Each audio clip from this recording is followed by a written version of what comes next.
어제는 그 생각의 틀에 갇히면 안 된다는 이야기와 타인의 인생에 간섭해서는 안 된다는 이야기를 주로 했습니다. 이 타인의 인생에 간섭하면 안 된다는 이야기는 부모 자식 사이에도 마찬가지예요. 일단 아이가 어리면 무조건 보호를 해줄 수밖에 없지만 7살 정도가 되고 학교에 다니기 시작하게 되면 그때부터 부모는 아이와 의논해 가면서 모든 문제를 풀어가야만 합니다. 강제하기 시작하면 거기서부터 삐딱선을 타고 아이의 인생은 망가져 간다는 사실을 꼭 기억했으면 좋겠습니다. 인간이 말을 하는 데에는 한 가지 법칙이 있어요. 말을 하는 사람이, 말을 듣는 사람이 이해가 되도록 잘 설명을 해야 한다는 것입니다. 상대가 이해가 되지도 않고 받아들일 수 없는 말을 하는 건 그건 그냥 소음이 되거나 폭력이 됩니다. 그래서 부모도 부모가 되는 공부를 하는 중이라고 설명을 한 겁니다. 아이가 이해가 되게 설명하지 못하는 부모라면 아마도 본인의 사회생활도 많은 문제가 있다는 얘기가 될 겁니다. 아이의 입장에서도 마찬가지예요. 일단 부모가 이해가 되게 설명을 못한다고 해서 거부하고 반항만 하는 건 자기 손해죠. 그런 부모를 보면서 자신을 갈고 닦는 거예요. 부모가 교과서가 돼주잖아요. 나는 저러지 말아야겠다고 생각을 하면서 나는 그걸 토대로 성장을 해야겠죠. 이미 말을 했다시피 어차피 인생이 공부잖아요. 부모가 나에게 하는 거와 반대로 행동을 하면 오히려 밖에 나가서는 친구들과 잘 어울릴 수도 있을 거예요. 그런 집들 꽤 많잖아요. 집에선 말이 없는 아이가 밖에선 활달하고 성격 좋다는 소리를 듣는 아이들. 그 어떤 정보라고 해도 내가 어떻게 가공해서 쓰느냐에 따라서 달라지기 마련입니다. 또 그런 사례도 있잖아요. 해킹하는 천재들이 보안회사 만들어서 성공하는. 이처럼 생각이 자유로워지면 막힘이 저절로 사라집니다. 우리가 살아가면서 가장 어려운 건 아마도 인간관계일 겁니다. 전부 거기에 걸려 넘어지죠. 이 인간관계에선 무조건 상대가 싫어하는 것만 하지 않아도 최악은 피합니다. 그래서 그걸 파악해내는 것이 실력이죠. 무조건 상대가 싫다는 건 하지 마세요. 그 다음으로 우리가 또 신경 써야 할 것이 내 생각대로 상대를 움직이려고 해서는 안 된다는 거예요. 나는 내 인생을 살아야 하고 상대방은 상대방의 인생을 살아야 합니다. 부모는 부모의 인생을 살아야 하고 자식은 자식의 인생을 살아야 합니다. 내 방법은 내 인생에나 맞는 것이지 상대방의 인생에 맞는 게 아니에요. 아무리 내 눈에 이 방법이 더 나아 보여도 상대방의 눈에 그렇게 보이지 않는다면 그건 내 답일 뿐이지 상대방의 답이 아닙니다. 우리 인간들의 모든 갈등은 여기에서 발생을 하죠. 부모도 자식에게 그래야 하고요. 자식도 부모에게 그래야 합니다. 부부 역시 마찬가지입니다. 모든 인간관계는 이것을 기반으로 쌓아가는 겁니다. 이건 너무 명확해서 헷갈릴 것도 없어요. 아니 그러면 어떻게 하라고 하시겠죠? 의논하세요. 의논해서 합의가 되는 것만 하면 됩니다. 내 하고 싶은 대로 자꾸 상대를 힘으로 강제로 하고 그러면 부부 사이든 뭐든 다 깨져요. 의논해서 합의가 되는 것만 하면 됩니다.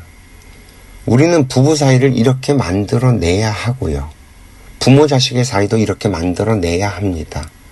친구 사이도 이렇게 만들어가야 하는 거고요. 이렇게 점차 모든 인간관계를 그렇게 만들어내야만 합니다.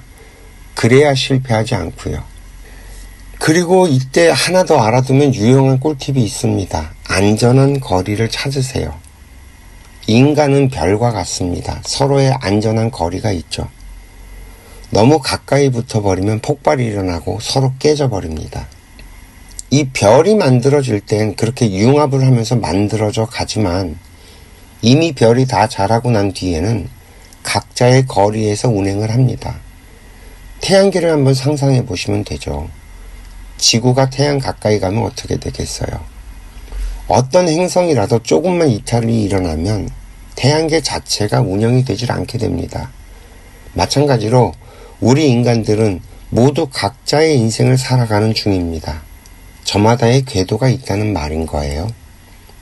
그 궤도에서 이탈을 하게 되면 전체가 다 흐트러지고 다시 재배열돼야만 합니다. 그 불각은 불가원이라는 말이 있습니다.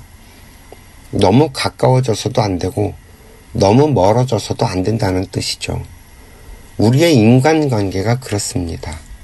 우주의 별들을 쳐다보면 우리의 인간관계를 상상해 볼 수 있습니다. 태양이 있고 그 태양을 중심으로 행성들이 있죠. 수금지화 목토 천해 하는 그 행성들은 태양의 영역권을 벗어나지 않고 운행을 합니다. 마찬가지로 우리 인간들도요. 어떠한 한 사람이 빛을 발하면 그 빛을 중심으로 운행이 되죠. 마치 한 집안에 가장이 있으면 그 가장을 중심으로 집안이 운행이 되고 한 기업이 있으면 그 기업의 총수를 중심으로 수많은 사람들이 운행이 되는 것과 같습니다. 그 거리는 절대적인 상수와 같아서 그 단체가 운행되기 위해서는 반드시 일정 거리가 유지돼야만 합니다. 만약 그 거리를 어겼을 경우엔 반드시 그 단체는 무너집니다. 인간의 모든 시스템은 이처럼 자연의 모습을 닮아 있습니다.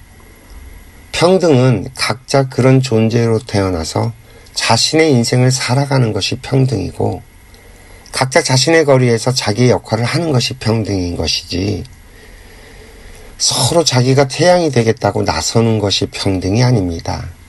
어떤 사람은 태양이 되길 원하지만 또 어떤 사람은 그런 것에는 관심이 없고 화성처럼 푸석푸석하게 지내기를 원하는 사람도 있기 마련입니다. 따라서 아까 말씀드린 상대가 싫어하는 것만 하지 않아도 관계가 망가지지 않는다는 말 속엔 이처럼 서로의 거리를 유지하는 내용도 포함되어 있습니다. 어찌 보면 우리 인간의 성장도 각자 자신의 위치를 찾아가는 과정일지도 모릅니다. 어쩌면 이번 생에는 왕이 될 상이 따로 있나 봅니다. 그런데 살아보면 참 재미있는 현상이 하나 있습니다. 왕이 되고 싶어하는 놈은 절대 왕이 되지 못한다는 걸 발견하게 됩니다. 그러나 왕이 되는 일에 관심이 없는 놈은 이상하게도 운명이 이끌어서 그 자리에 가게 만들고요. 반장이 되고 싶지 않아도 반장을 꼭 시키고 회장에 관심이 없는데 내가 회장이 될까봐 온갖 음해를 받다가 결국 꼭지가 돌아버리고 회장을 해버리는 일들을 겪으면서 인간의 욕심이란 것에 대해서 생각을 해보게 됩니다. 나서고 싶지 않은데 상황이 몰고 가서 결국 나서지 않을 수 없게 되는 운명이 분명히 존재하니까요. 이런 사람의 기질은 또 그런 일에 대해 거부감도 없고 하게 되면 한다는 생각을 갖고 삽니다. 이런 부류가 있다는 말인 거예요. 반면에 자리를 탐하는 인생을 사는 사람도 분명히 있습니다. 그런 사람은 권모술수에 능하죠. 사람을 끌어모으고 세력을 만드는 일에도 능합니다. 그것이 재주인 셈이죠. 그래서 더러 성공을 합니다. 아니, 성공을 했다고 착각을 하겠죠. 그 사람의 인생 공부가 거기에 있다는 얘기예요. 사람의 재주는 정말 얼굴만큼이나 제각각이어서 우리는 서로를 필요로 하게 만들어져 있다는 걸 명심해야만 합니다. 오늘 이야기는 여기까지 하겠습니다. 좀 재미있으셨나 모르겠네요. 오늘도 시청해 주셔서 감사합니다. 행복하세요.